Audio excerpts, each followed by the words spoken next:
and welcome Ian and Paul. The floor is yours. All right, thank you, Joe, and good afternoon, everyone. It feels very nostalgic for me to be back at an EAC. Just sorry that it's not in person and I don't get to see you all. So our goal for the next hour is, for Paul and I, is to spend about 35 minutes going through some slides, hopefully keeping you awake during that time period, and then staying around for any questions that you might have at the end. So I'm going to jump right in. I will ask you to hold questions for the end, and there should be plenty of time for that. Okay, so here's our overview agenda for this session.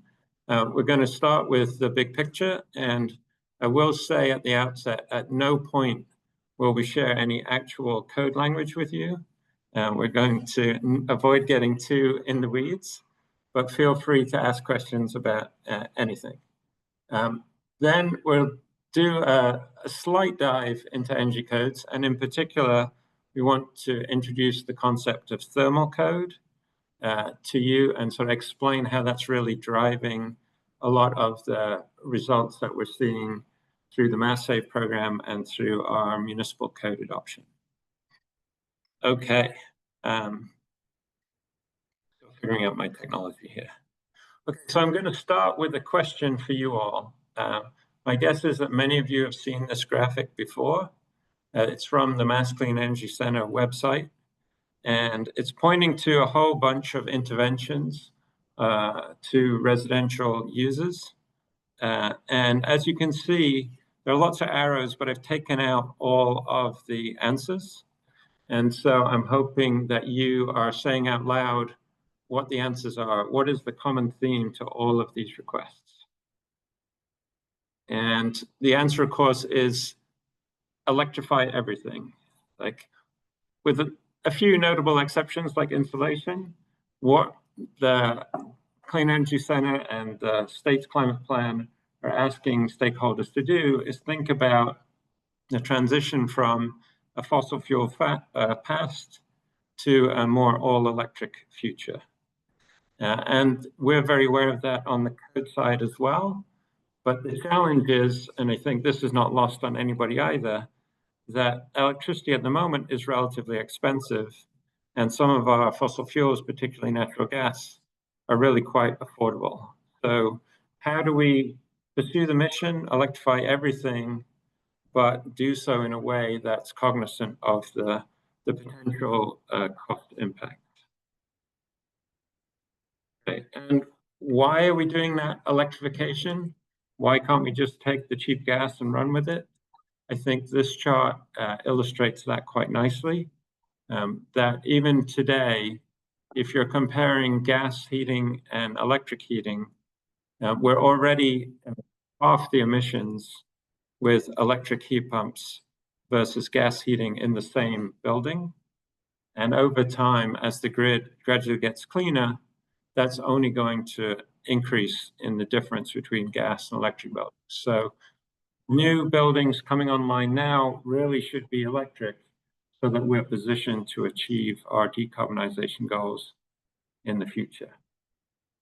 That still leaves the problem of, if you're building new all electric right now, can you do that in a way that doesn't add costs to electric ratepayers? And spoiler alert, we think that we can do that. We can have our cake and eat it too. We can have buildings that are high in electric calories, but low in electric peak loads. So hold that thought. And there in the green, you'll see our secret recipe. And the primary ingredient there, again, is the thermal code that I alluded to before. And for this audience, and perhaps for DPU as well, I think that blue box is also relevant, that if we're successful in moving to all electric buildings, we may have the side effect of reducing electric rates for all those existing buildings on the network as well.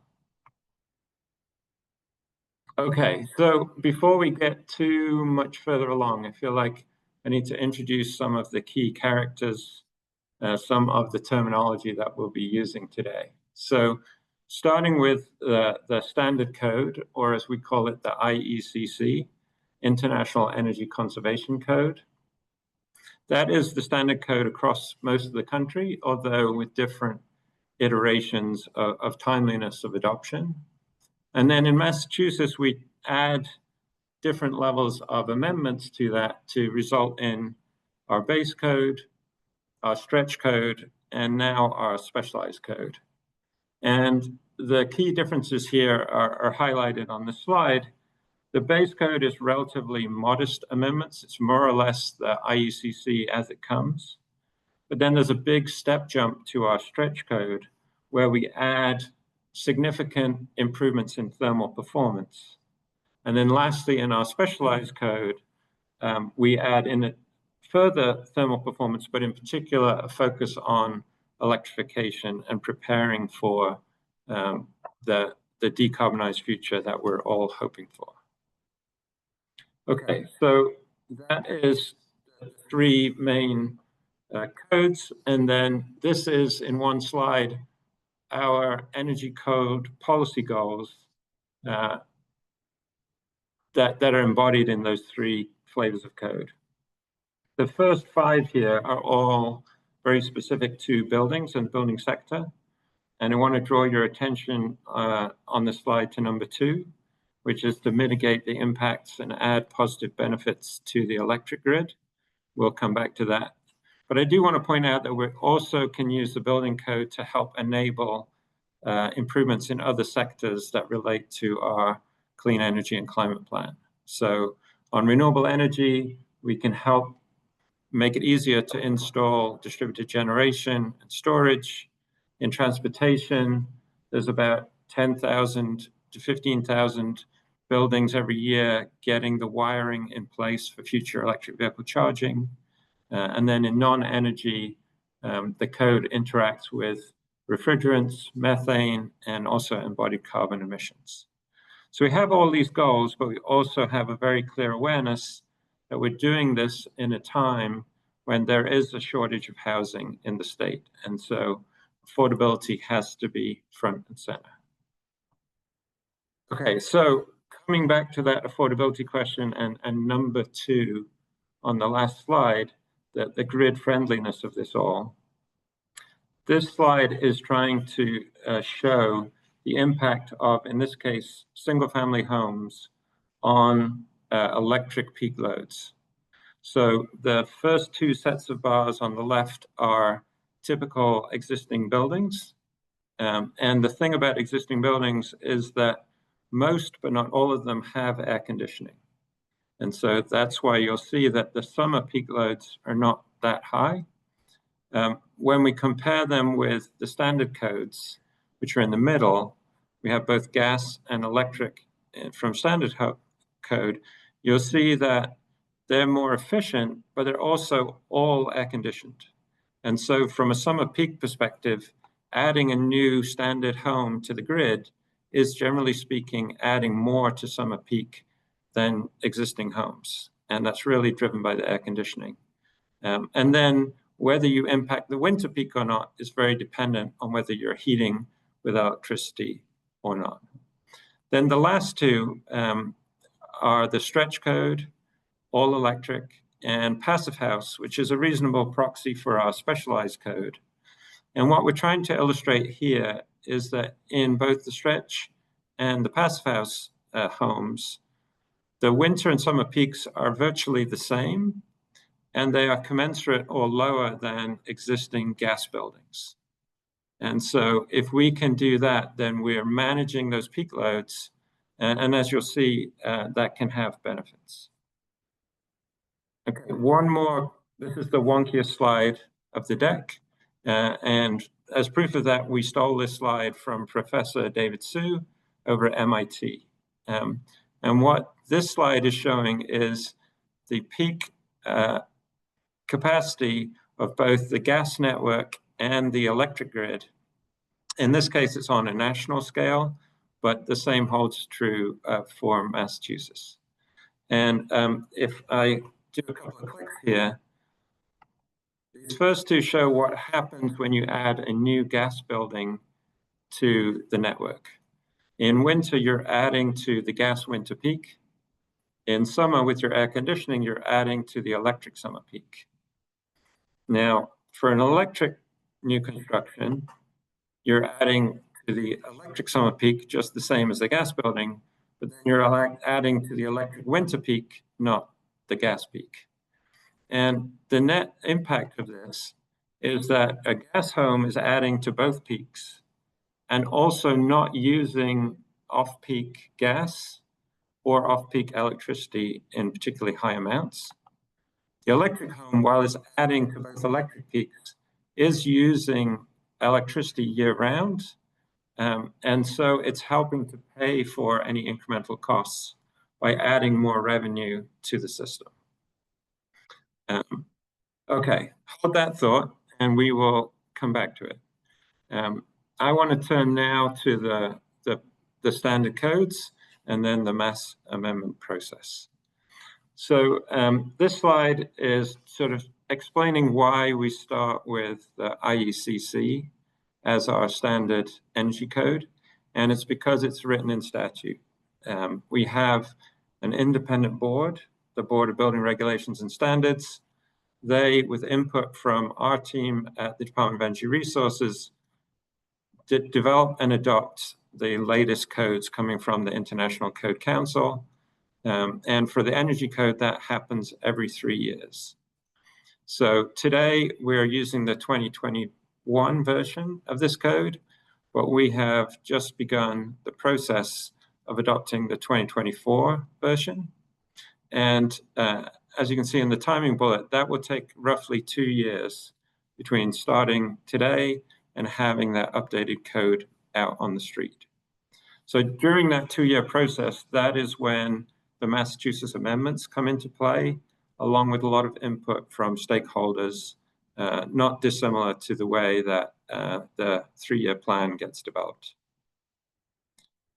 Okay, so in addition to the energy code, I think it's worth noting that the BBRS is also responsible for a number of other codes, and that these have impacts on energy, carbon, public health, other things. So I just want to single out a few very quickly. The first is the mechanical code. That is where refrigerants are determined and what's allowable, which refrigerants are allowed to be used inside buildings and outside buildings. And so we're going through a transition right now from refrigerants that are very high in global warming potential to refrigerants that cut that by 50%. And that process is ongoing this year and really ends next year. Then in the residential code, probably the biggest issue for efficiency and our climate goals are the rules around how much solar you can put on a roof, and what kind of safety provisions are needed for battery storage, so the solar and storage industry. And then last but certainly not least, in the International Building Code, that is where issues around flood resilience and other climate resilience impacts are addressed. So that gives you a sense of what the BBRS is up to.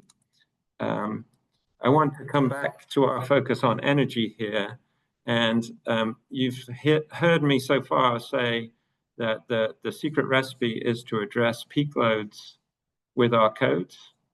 And so it's worth mentioning that, unfortunately, while the IECC is a very good code, it really wasn't designed for addressing peak loads. I think of it as like a Best Buy. It's close to our target, but it's really selling something slightly different. So it isn't quite achieving all we need on the peak loads. And the IECC, as we said earlier, is essentially our base code. So we do have to start with that as a starting point. Now, luckily in Massachusetts, it's not all about the base code. And Megan, while she is from Massachusetts and so understandably would want to sing about our building code regulations, she was not entirely right when she was singing. It's not all about that base. In fact, here in Massachusetts, we have a treble option. Now, to be fair to Megan, there was no treble option when she wrote the song. There were only 2 codes, but we've had the specialized code since 2023.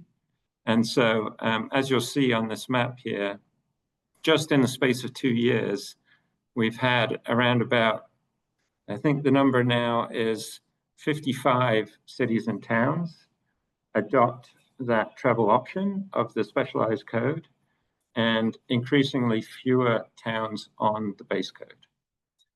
Okay, so you've got the context now.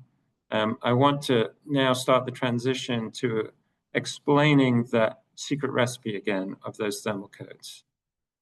So as a reminder, we have our base, stretch, and specialized code. And that base code has modest changes. It's basically the IECC. Our specialized code, that adds most of the thermal performance provisions that we're looking for. And then specialized code is sort of layering on top of that thermal performance and adding electrification. So to explain that in a bit more depth, I'm going to turn to our resident engineer, Paul Lomond, and he's going to jump into the thermal code. I think you need to turn off both your volume and your video. I'll turn mine on. All right, let's see what happens. Can people see me? I think you need to turn off your video.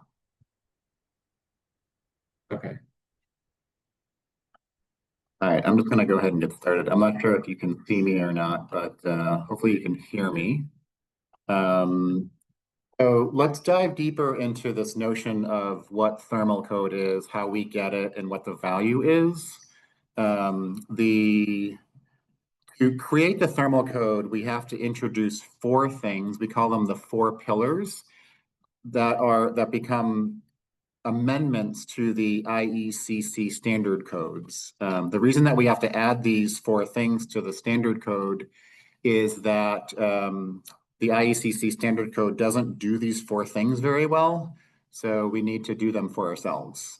So we need to add robust requirements for the envelope U value. That's the material performance of our envelope materials. We have to have buildings that do not leak, so we need good provisions for low air infiltration. We also need to recover energy during ventilation, so we're not unnecessarily just ventilating our conditioned space heating and cooling. And we also need buildings that address thermal bridges, and that's just a fancy term for a discontinuity in our envelope. And those discontinuities can really sabotage our envelope performance if we don't address them. So these are the 4 pillars that we have to add to the IECC standard code in the Massachusetts amendment process. Actually, the next slide. The value of the thermal code is that it delivers not just energy efficiency, which it does in spades, but it also delivers a bunch of other terrific benefits. It delivers much better comfort because our buildings are no longer leaky and have discontinuities in the envelope. It allows us to greatly simplify and, in some cases, really reduce and eliminate HVAC systems.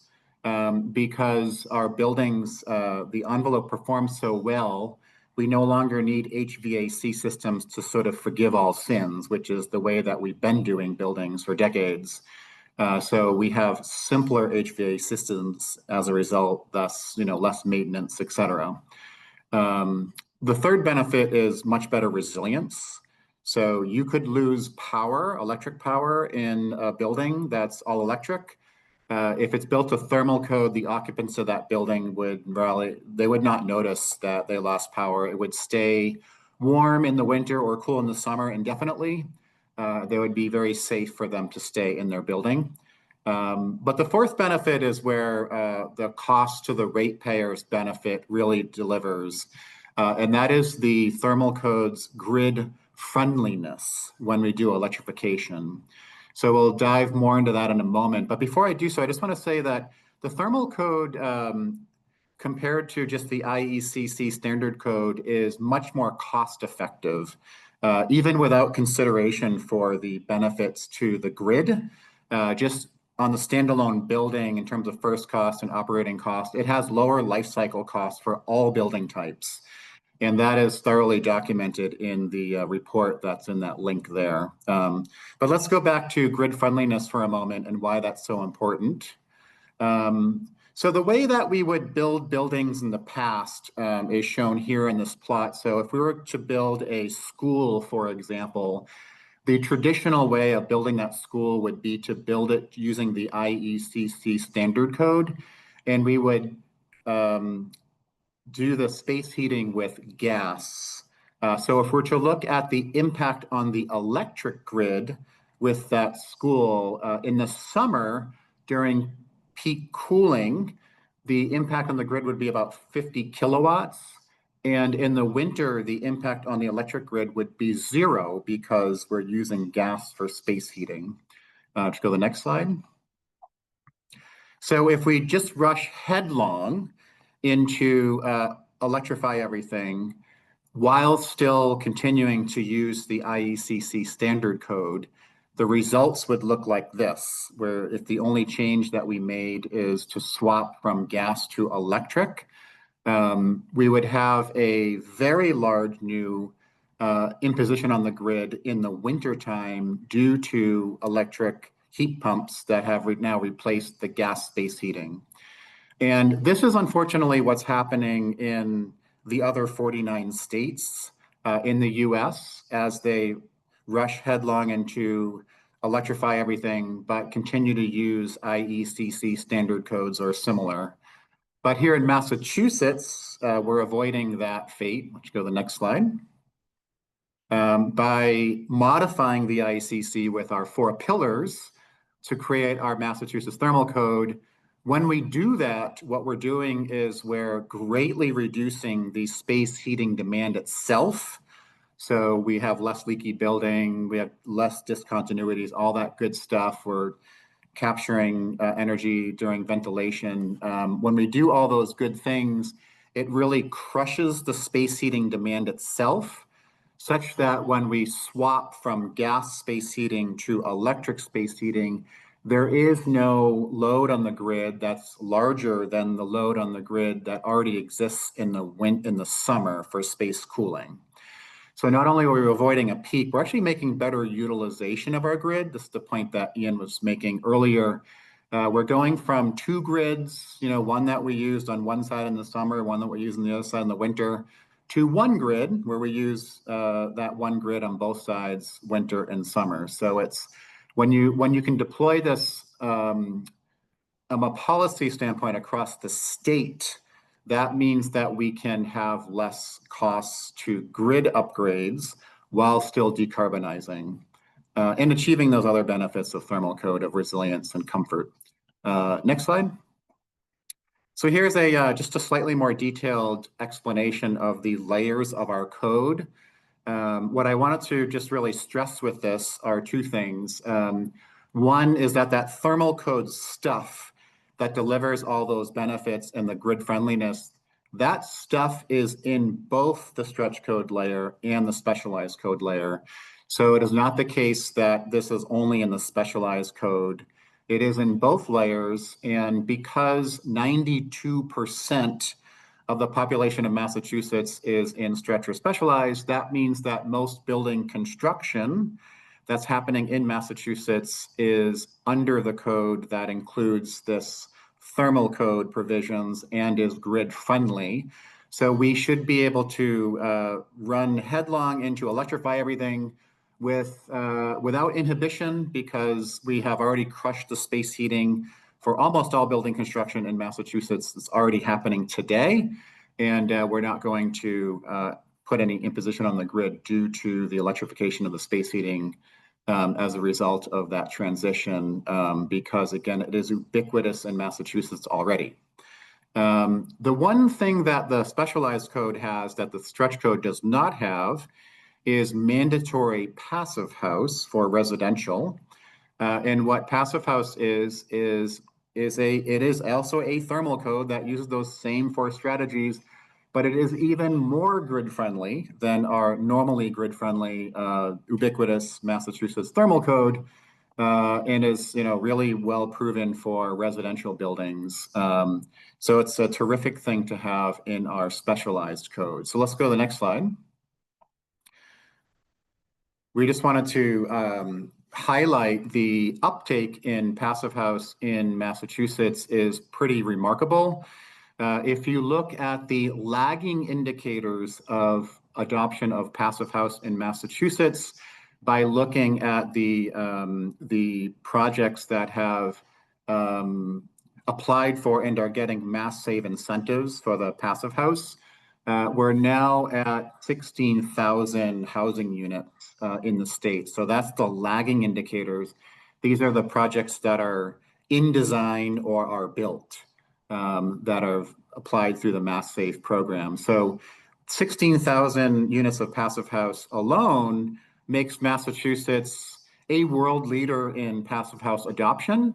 So what that means is that we are rushing headlong into full electrification with no impact on our grid, using the friendliest of grid-friendly approach, decarbonizing our housing sector, and allowing us to build our housing sector all at the same time. So we get all the cake, we're eating all the pieces of the cake.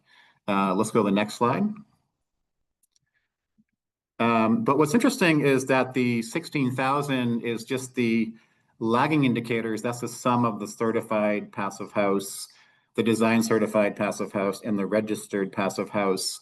Those are the ones that are in the Mass Save system now.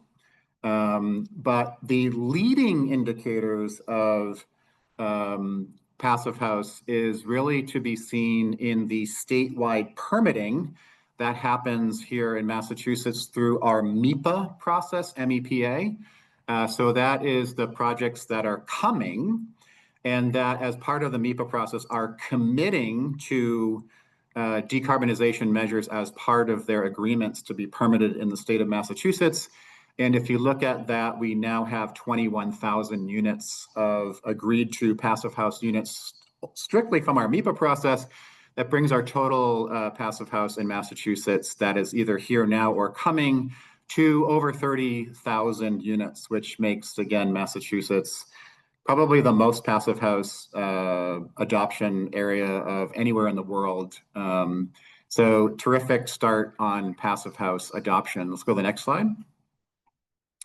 If we take a look at that same leading indicator of adoption of electrification, we took a look at looking at the same MEPA process. So these are the projects that are being permitted today through our state process. We took a look at what commitments were being made for the projects that are finished that state process in the last 12 months. So of the 16,800,000 square feet of projects that have finished that process in the last 12 months, 97% of that space by square feet is fully heat pump electric space heating with no hybrid, no gas for space heating. So in other words, electrification in Massachusetts, based on the leading indicator, is universal. Near universal. Those last few percent are things like hospitals. It is otherwise universal here in the state of Massachusetts. Even water heating, we now see 87% of all water heating is being electric, either electric resistance or heat pump, the majority of which is heat pump electric water heating, which is terrific. So looking at leading indicators of things, electrification is now more or less universal, along with our Passive House, world-leading Passive House numbers. All of this is allowing us to achieve our decarbonization while allowing us to effectively build all the housing we need and make better utilization of our grid all at the same time. Let's go to the next slide. I think this is where we transition back to Ian, who will bring it back to the connection to Mass Save. Great, thanks, Paul. So So yeah, all of this success story that Paul laid out obviously didn't happen overnight and didn't happen without a lot of work behind the scenes. And Paul talked about some of the sticks in terms of the MEPA process and the building code, but obviously we have a major carrot in Massachusetts in the Mass Save programs. So I just want to highlight a couple of the things that have been playing a leading role in this transition. And so this first slide here is showing the homepage for the new construction and major renovations program. This is cross residential and commercial. And with this new plan, it's officially transitioned from the former program design to now be a market transformation program. But in reality, it's been acting as a market transformation driver for at least 6 years in the new construction sector. So just to illustrate that, if we dive down a little bit from that page and go to the 1 to 4 family incentives, you'll see 3 different levels: base, Energy Star, and Passive House, which roughly match the base code, stretch code, and specialized code. And I highlighted here in the middle for the stretch code or Energy Star level, the incentives of $15,000 per unit for a single family home. And then if you look below, there are also significant adders for other pieces of the electrification puzzle. So going to an induction cooktop, that gets you a modest rebate. Going to ground source heat pumps, that gives you the biggest rebate. And not coincidentally, ground source heat pumps are also your best solution for mitigating those peak summer and winter loads in new construction. So that's the story for 1 to 4 family units. If we look at larger multifamily units, you'll see the big program now is the Passive House program. Again, in multifamily, there are 3 tiers: base, Energy Star, and Passive House, but almost all of the volume now is coming through that Passive House program, even outside of specialized code communities. And that is very much helped by the incentive level, which I'm highlighting here at $3,750 a unit. And I think it's also critical, the early stage Passive House adders. So there's $5,000 to help do an initial feasibility study for the design team, and then significant funds to support the energy modeling costs that are really necessary at the outset of an effective Passive House design. So good program design, good use of ratepayer dollars is really helping drive this market transformation. Now, it's not just about the dollars, it's also about getting the information out. And so Mass Save, for I think going on for 9 years now, has had a very robust energy code training and technical support program. So again, this is the homepage for that program. And that's really helping the trades and the general contractors and the design teams to stay on top of these changes in code and also the changes in the Mass Save incentives as we shift increasingly towards electrification. And just to illustrate that, I looked last week at the training calendar, and you can see there's a training last week on choosing the right compliance path. And you'll see here that's available obviously in English, but also with live translation, in this case Portuguese, and it's also available in Spanish. So really a good effort, I think, to reach and get the information out to the trades, to the construction industries that are doing this work. And lastly, I just want to wrap up with a slide that I think illustrates how that transition is going. So for this slide, I used our quarterly report data. Thanks as always to the council consultants for maintaining that website and the PAs for producing that data. So if we look across the new construction programs, so here I've aggregated 1 to 4 and multifamily. So this is all residential housing. You'll see that back in 2022, at the start of the last plan, electric homes were competing with propane, and gas was the dominant fuel of choice. And then over that last 3-year plan, you'll see how electric homes have grown and essentially replaced natural gas as a primary fuel, and propane was gradually declining.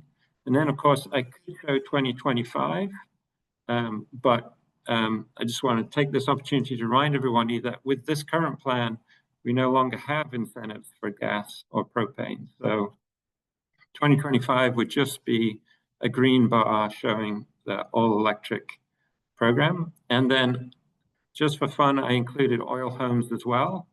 And so the oil homes are on there. If you're not seeing that black bar, it's because there was only one home in 2024 and 0 in 2023. So this is what a market transformation transition looks like. And with that, we will pause and hand it over to you all to see if you have any questions for us.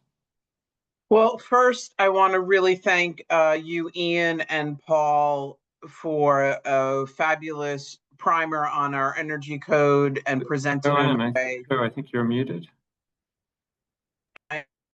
No, I can hear her. I can hear her. Okay. Can hear her too. Okay, thank you.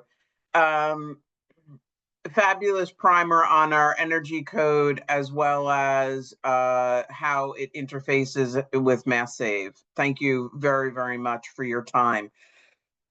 And if anybody has questions, I see 2 raised hands. And let me see. We typically do not take questions from attendees, but I think in this case we will. So I'm going to allow Mary Gard to speak. Mary? Great. Yes, thank you. Can you hear me? We can. Okay, so I have 2 questions. One is all this, I know it, I live in a specialized code town, and I'm wondering, are the commercial incentives just as attractive? And my biggest question is, what about those small amenities that people seem to want to put in their multifamily complexes, which are things like gas fireplaces or fire pits or grills? Is there any attempt, because that causes these buildings, which would be otherwise perfect, that they still hook up to the gas system, which is very leaky. So I feel like that's a big hole in the, it's a beautiful system. It's an amazing, the program is great. I just, in my town, that's a hole, because we'll never be able to get off of gas. Thank you, Mary. Ian or Paul? Yeah, I can take that one. And great to hear that you live in a specialized code community. Specialized code technically doesn't ban gas anywhere. It just incentivizes electrification. And sort of consistent with that, the Mass Save program doesn't ban gas, but it's only providing incentives to all electric buildings now.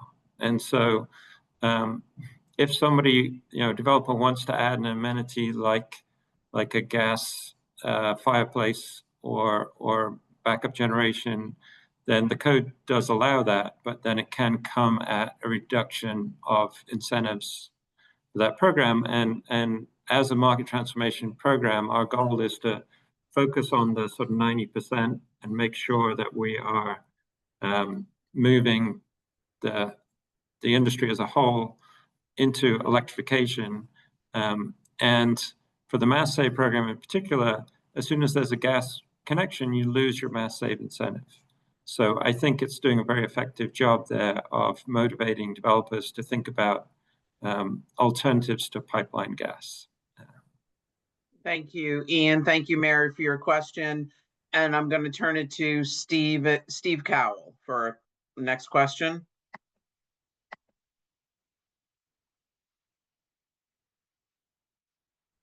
Okay, can you hear me? We can. Okay, great. Very great presentation, Ian and team. I got two things. One is I've been working very hard in the state of New York on their code. I was just wondering very quickly what the comparison is between what we're doing here and what they're doing. They, I think, have just adopted a very aggressive code that we worked very hard. I worked very hard with Rewiring America on.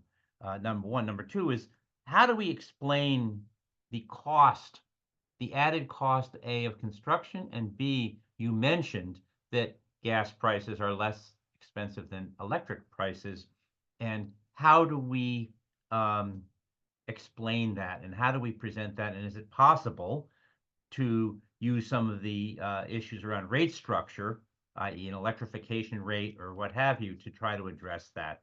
So two questions, New York, and secondly, the cost both of construction and of energy usage going forward. By the way, I live in a passive house I've built myself, and I have no all solar, and so it's great. I love it. Okay, Ian or Paul? Yeah, so I can certainly talk the first half of that question. I think your second question was a broader, how do we manage the gas transition question? And building code has a role to play in that, but it's not the only tool in the toolbox. And there's a lot that the state is doing on that sort of broader question. But your first question, I think, was about, the New York code relative to the Massachusetts code. And I would say for the New York code, while they definitely have been paying attention to the thermal costs somewhat, and they are amending the standard IECC code to try and account for some of the thermal bridging in particular, and some of the energy recovery ventilation benefits, they really haven't gone whole hog into thermal code in the same way that Massachusetts has. And in fact, I'd say their focus has been on electrification. So the newly announced New York code, which takes effect, I think, in a year's time, is the first all-electric code that I'm aware of at the state level in the United States. But they are, I think, going to learn very quickly that that's going to have grid impacts that are greater than we would expect to see at the same scale of electrification in Massachusetts. Now, it's not an accident that the number one and number two states in the US for passive house are Massachusetts and New York. So I certainly don't want to say New York's doing it all wrong. They're not. They're doing some great things. But we think that we're maybe a little bit more focused on the grid benefits and the ratepayer impacts at this stage than I think New York is. Thank you, Ian. Does any counselor or anybody else have any questions for Ian or Paul? I don't see any other hands raised.